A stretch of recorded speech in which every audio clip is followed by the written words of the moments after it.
नहमदहु व नुसल्ली अला रसूलिहिल करीम। अस्सलामु अलैकुम व रहमतुल्लाहि व बरकातुहू। सामईन हज़रात, आज हमारा जो टॉपिक है वो इस बात पर है कि हज़रत ख्वाजा गरीब नवाज़ रहमतुल्लाहि ताला अलैह का उर्स मुबारक अभी चल रहा है, और जो कि अहले सुन्नत व जमात की आवाम है वो इस वक्त में, ख़ास तौर से इस वक्त में हज़रत ख्वाजा गरीब नवाज़ अलैहि रहमा से अक़ीदत व मोहब्बत का इजहार करती है। उनको बहकाने के लिए जो वहाबियाँ हैं वो नए नए तौर तरीके आजमाते रहते हैं, और वो आजकल नया हिरबा ये इस्तेमाल करते हैं कि अपने आप को वो ये कहते हैं कि हम ही अहले सुन्नत हैं, और उसके बाद फ़रेब वो अहले सुन्नत व जमात की आवाम को ये देते हैं कि हम भी हज़रत ख्वाजा गरीब नवाज़ अलैहि रहमा के मानने वाले हैं, वो हमारे बुजुर्ग थे। तो आज हम इसकी बात की हकीकत जानेंगे, और ये जानेंगे कि क्या वो वाकई हज़रत ख्वाजा गरीब नवाज़ अलैहि रहमा को मानते भी हैं या नहीं। क्योंकि जितने भी हमारे पास हवालाजात मौजूद हैं उसके हिसाब से जो उनके अकायद हज़रत ख्वाजा गरीब नवाज़ अलैहि रहमा के हम तक पहुँचते हैं, वो जो भी वहाबिया के अकायद हैं उनसे मैच नहीं खाते, बल्कि वहाबिया की तरफ से हज़रत ख्वाजा गरीब नवाज़ अलैहि रहमा की शान में बार गुस्ताखियाँ हम तक आई हैं, जिसपे उलमाए अहले सुन्नत ने भी बहुत बार वहाबिया को लताड़ा है। तो अब हम जानते हैं, और ये जिनका जो सबसे पहला ये हिरबा होता है वो ये होता है कि जो हज़रत ख्वाजा गरीब नवाज़ हैं वो हमारे बुजुर्ग हैं। तो हम ये कहते हैं कि अगर वो आपके बुजुर्ग हैं तो उनके अकायद क्या हैं उनकी किताबों में, उन पर अकायद पर आप क्यों कुछ नहीं बोलते? क्योंकि जो अकायद हज़रत ख्वाजा गरीब नवाज़ ने हम तक पहुँचाए हैं और जो अपने अकायद हम तक लाए हैं वो तो अहले हदीस और वहाबिया में नहीं मिलते।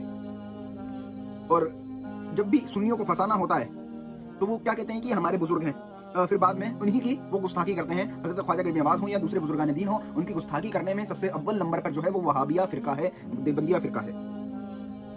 मैं आपके सामने कुछ बातें ऐसी करूंगा जो कि वहाबिया में नहीं मानी जाती, और वही काम जब अहले सुन्नत व जमात जो हज़रत ख्वाजा गरीब नवाज़ ने किया वो करते हैं तो वहाबिया ही उन पर शिर्क और बिदअत के फतवे लगाते हैं। तो सबसे पहले हम जानते हैं इस बात को कि क्या हज़रत ख्वाजा गरीब नवाज़ बैत हुए थे। तो सबसे पहली बात जब हम ये करते हैं तो हमें ये पता चलता है कि हज़रत ख्वाजा उस्मान हारूनी रहमतुल्लाहि ताला अलैह से बैत हुए थे। तो वहाबिया फ़िरके में बैत होना ही शिर्क कहा जाता है, कितनी जगह हराम कहा जाता है। तो ये फैसला करना मुश्किल है कि ये हज़रत ख्वाजा गरीब नवाज़ को अपना बुजुर्ग कैसे कहते हैं। उसके बाद अगर हम ये देखें आगे के जो कायल हैं वो ये कि हज़रत ख्वाजा गरीब नवाज़ जब रोज़ा रसूल अलैहिस्सलातु वस्सलाम पे अपनी हाज़िरी देने गए और सलाम अर्ज़ करने गए तो आपको वहाँ से हिंदुस्तान की विलायत अता की गई, और वहाँ से आवाज़ आई थी कि जाओ हमने आज से तुमको हिंदुस्तान की विलायत अता की। तो हुज़ूर अलैहिस्सलातु वस्सलाम के ये अकायद आपने खुद अपनी किताब में हुज़ूर अलैहिस्सलातु वस्सलाम से ताल्लुक़ जो मुताल्लिक़ ये बात है वो उन्होंने खुद अपनी किताबों में दर्ज की। आज भी अगर हम उस किताब को पढ़ें और ये जानें कि अकायदा अहले सुन्नत तब क्या था और आज क्या है, तो वो सेम टू सेम मैच खाता हुआ मिलता है। तो अब ये देखना है कि आपका ये अकीदा अपनी किताब में मौजूद है और आपका ये अमल ये जाहिर करता है कि आपका अकीदा क्या था। कि हुजूर अलैहिस्सलातु वस्सलाम अपने मुबारक रोज़ा अनवर से जवाब भी देते हैं, विलायत भी अता करते हैं, बाद विसाल भी करते हैं, क्योंकि आपका ये वक्त जो था वो तकरीबन 500 से 600 हिजरी के बीच का वाक़या है। ये आप अनीसुल अरवाह जो किताब है उसके अंदर आप इस बात को तहरीर फरमाते हैं। उसके बाद हम चलें आगे तो हम ये जानेंगे कि हज़रत ख्वाजा गरीब नवाज़ जो हैं वो दाता साहब की मज़ार पर गए, और वहाँ पे जब आपने हाजिरी दी और वहाँ से फैज़ व बरक़ात लिए तो उसके बाद आपने एक शेर कहा, वो क्या था कि गंज बख्शे फैज़ आलम मज़हरे नूरे खुदा ना किसारा पीर कामिल कामिलारा रहनुमा। तो ये अकायद तो ख्वाजा गरीब नवाज़ के हैं, तो क्या वहाबिया में मिलते हैं? हम ये हर बार कहते हैं कि ये अकायद जो है वहाबिया में नहीं मिलते, ये सिर्फ सुन्नियों को बहकाने के लिए कहते हैं कि वो हमारे बुजुर्ग हैं।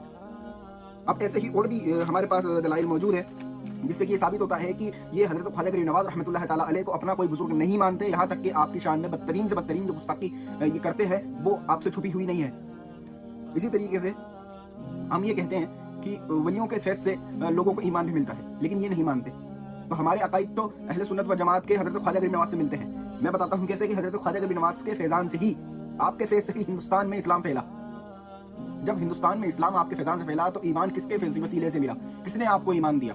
हिदायत भले ही अल्लाह तबारक व तआला की थी, लेकिन उसका वसीला कौन बना? हज़रत ख्वाजा गरीब नवाज़ वसीला बने। और हम लोग को जो ईमान मिला वो हज़रत ख्वाजा गरीब नवाज़ अलैहि रहमा के जो मेहनत मशक्क़त थी उनके ज़रिए से, उनके वसीले से हम तक पहुँचा। तो हमें तो आपकी और ताज़ीम और जो उर्स है उसे मनाना चाहिए और उसको याद करना चाहिए कि इस अजीम हस्ती के वजह से हमें ईमान मिला। क्या ये बात वलियों का फैज़ान जो है, वलियों की जो बरकत है, उसको वहाबिया अहले हदीस मानते हैं? नहीं मानते। आपकी वो करामात मशहूर है कि आपने जब ऊंट बिठाए तो कोई उठा ना सका। ये वलियों का इख्तियार है कि आपने जब ऊंट बिठा दिए तो किसी के अंदर वो ताकत ना थी कि वो उठा सके उन ऊँटों को, आपने ही उनको उठाया। क्या इस इख्तियार पे, वलियों के इस इख्तियार पे वहाबिया को कोई अकीदा है? हाँ, वो इसको शिर्क कहते हैं, इसको नामुमकिन कहते हैं। تو خواجہ غریب نواز کا تو عقیدہ اور کراماتیں کسی طریقے کی ہیں، تو یہ وہابیہ جو ہے اپنا بزرگ اور امام کیسے کہہ سکتے ہیں؟ جب آپ نے انا ساگر کے پانی کو، اس ساگر کو ایک اپنے کاسے میں اتار لیا اور پھر حکم دیا کہ وہ باہر دوبارہ چلا جائے، دوبارہ ساگر میں چلا جائے پانی، تو وہ پانی چلا گیا، اور جب پانی چلا گیا تو یہ ولیوں کے اختیار کو دکھاتا ہے کہ ولیوں کا اختیار کیا ہے، کہ آپ نے ایک چھوٹے سے کاسے میں پورے ساگر کے پانی کو سما دیا۔ یہ کس کی طاقت سے تھا؟ یہ حضرت خواجہ غریب نواز نے اللہ تبارک و تعالیٰ کی دی ہوئی طاقت سے کر کے دکھایا۔ تو کیا وہابیہ کے پاس کوئی ایسی دلیل ہے، کیا ایسی بات ہے کہ وہ اس بات کو کہتے ہوئے شرک کے فتوے اہل سنت پہ نہ لگائیں؟ جبکہ وہابیہ کو اگر ہم یہی بات بتائیں تو وہ یہ کہیں گے، اگر ہم یہی عقیدہ اپنے پاس رکھیں تو وہ ہمیں مشرک اور یہاں تک کہ بدعتی سب کچھ جو ان کے یہاں پہ گالیوں کے متبادل ورڈ یوز ہوتے ہیں وہ ہمیں دیں گے۔ تو یہ کیسا ظلم ہے کہ یہ اہل سنت کو صرف بہکانے کے لیے ہی یہ کام کرتے ہیں۔ اچھا، اب اس کے اندر یہ بھی بات جاننے والی ہے کہ آپ جو ہے حضرت خواجہ غریب نواز رحمۃ اللہ تعالیٰ علیہ وہ نماز اور روزے کے پابند تھے، فرائض کی ادائیگی آپ کرتے تھے اور خلوص دل کے ساتھ کرتے تھے۔ تو آج کل جو نقلی صوفی آ گئے ہیں جو نمازیں نہیں پڑھتے، روزے نہیں رکھتے، وہ کیسے حضرت خواجہ غریب نواز کے ماننے والے ہیں؟ خواجہ غریب نواز نے کب نمازیں چھوڑی؟ تو ہمیں اور آپ کو یہ بات بھی دیکھنی اور جاننی ہوگی کہ جو جاہل پیر ہے ان سے بھی کیسے بچا جائے، کیونکہ وہ لوگ نمازوں کی پابندیاں نہیں کرتے، اور جب نمازوں کی پابندیاں نہیں کرتے تو وہ حضرت خواجہ غریب نواز علیہ الرحمہ کی جو آپ کی تعلیمات ہیں اس پہ عمل نہیں کرتے، جبکہ ان کو عمل کرنا چاہیے۔ جب تک وہ عمل کریں گے نہیں تب تک وہ کچھ اس معاملات میں آگے نہیں بڑھ سکتے۔ وہاں وہ شریعت پہ ہی نہیں چلے تو طریقت پہ کہاں جائیں گے؟ پہلے تو شریعت تھی، اس کے بعد طریقت تھی۔ اسی طریقے سے ہم آگے بات کریں تو جب غیر مسلم جو راجا تھا وہ نہیں مانا اور حضرت خواجہ غریب نواز علیہ الرحمہ کے اوپر ظلم کرتا رہا، اور آپ کو وہاں سے ہٹنے پر اس نے مجبور کرا تھا۔ آپ کی رہائش گاہ ہوئی تھی اجمیر شریف میں، تو آپ نے کیا فرمایا تھا اس سے آپ نے فرمایا تھا کہ ہم نے تجھے زندہ مسلمانوں کے ہاتھوں گرفتار کر دیا۔ یہ ہے ولی کی دعا۔ آخر میں کیا ہوا؟ حضرت شہاب الدین گوری علیہ الرحمہ نے ہندوستان پر حملہ کیا اور اس کو راجا کو مسلمانوں کے ہاتھ گرفتاری ہوئی، اور اس بار جو ہے وہ حضرت شہاب الدین گوری جیت گئے اور فتح مسلمانوں کو نصیب ہوئی۔ وہ آخر میں اس میں بہت ساری باتیں ایسی ہیں جو میں بتا سکتا ہوں، اور لیکن اس کی وجہ سے ویڈیو بہت لمبی ہو جائے گی۔ میں صرف آپ یہ بتانا چاہتا ہوں کہ ولی کی بد دعا کیسی ہوتی ہے۔ ولی نے بد دعا دے دی اور بتا دیا کہ آگے کیا ہونے والا ہے، ہم نے تجھے زندہ گرفتار کروا دیا مسلمانوں کے ہاتھوں۔ یہ حضرت خواجہ غریب نواز نے اس سے کہا، اور وہ زندہ گرفتار ہوا، مسلمانوں نے اسے بعد میں قتل کیا۔ تو یہ ولی کی بد دعا تھی، جو کہ وہابیہ میں کیا ہے؟ کیا ہم اس بات کو کہہ کے وہابیہ سے کہہ سکتے ہیں کہ کیا تم یہ مانتے ہو؟ وہابیہ کبھی بھی اس عقیدے کو نہیں مانتا، اور جب وہ اس عقیدے کو نہیں مانتا تو ظاہر سی بات ہے وہ حضرت خواجہ غریب نواز علیہ الرحمہ کو ماننے والا نہیں، آپ کی کراماتوں کو ماننے والا نہیں، آپ کی باتوں کو ماننے والا نہیں، آپ کی جو طریقت کے سلسلے ہے، آپ کے جو طریقت کا طریقہ ہے اس کو وہ ماننے والا نہیں ہے۔ تو وہ کیسے کہہ سکتا ہے کہ میں حضرت خواجہ غریب نواز علیہ الرحمہ کو اپنا بزرگ مانتا ہوں؟ آپ نے 6 رجب 633 ہجری کو وصال فرمایا، اور جب آپ نے وصال فرمایا تو آپ ایک کمرے میں تھے اور کمرہ بند تھا، اس کا کوئی راستہ نہ تھا اندر جانے کا، صرف ایک ہی راستہ تھا، وہ بھی بند تھا۔ جب آپ کا وصال ہوا اور کمرہ توڑ کے جب اندر جایا گیا تو دیکھا گیا کہ ماتھے پہ آپ کے لکھا تھا حبیب اللہ ماتا فی حب اللہ، کہ اللہ کا حبیب اللہ کی محبت میں وصال فرما گیا۔ یہ کس نے لکھا تھا؟ وصال فرمانے کے بعد وہ کس نے لکھ دیا جب کوئی اندر نہیں گیا؟ اگر ہم یہی عقیدہ اہل سنت و جماعت کا اہل وہابی کو بتائیں تو وہ نہیں مانے گا، اور جب وہ نہیں مانے گا تو پھر وہ حضرت خواجہ غریب نواز کے ماننے والا نہیں ہوگا۔